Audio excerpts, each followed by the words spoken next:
Hello दोस्तों, अब हम आगे पढ़ने वाले हैं। कंपनी का शासन 1773 से 1858 और सम्राट का शासन 1858 से 1947।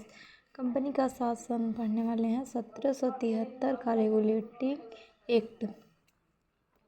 इस अधिनियम का अत्यधिक संवैधानिक महत्व था। यह था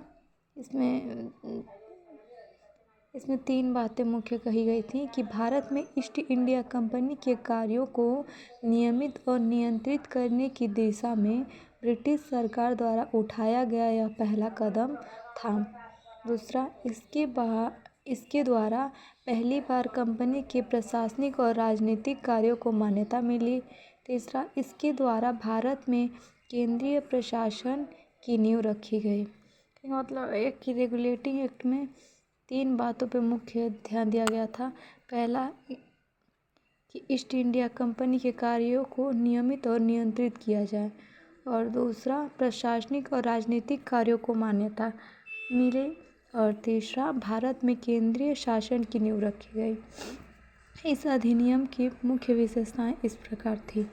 इस अधिनियम द्वारा बंगाल के गवर्नर को बंगाल का गवर्नर जनरल पद नाम दिया गया एवं इसकी सहायता के लिए एक 4 सदस्यीय कार्यकारी परिषद का गठन किया गया।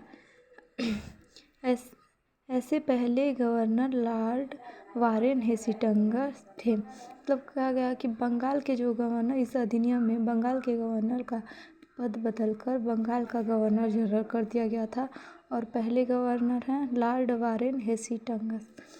और दूसरा, इसके द्वारा मद्रास एवं बम्बई के गवर्नर बंगाल के गवर्नर जनरल के अधीन हो गए, जबकि पहले सभी प्रेसिडेंसियों के गवर्नर एक दूसरे से अलग थे।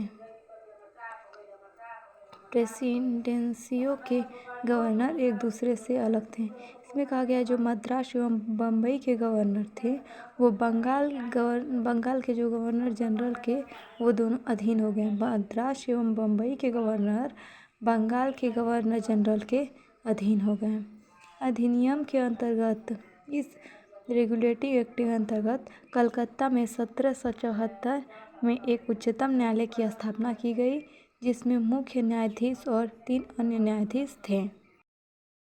इसके तहत कंपनी के कर्मचारियों को निजी व्यापार करने और भारतीय लोगों से उपहार व रिश्वत लेने पर प्रतिबंध लगा दिया गया। मतलब जो कंपनी के कर्मचारियों को जो निजी व्यापार करते थे वो भारत के लोगों से रिश्वत नहीं ले सकते थे, उस पर रोक लगा दी गई थी। इस अधिनियम के द्वारा ब्रिटिश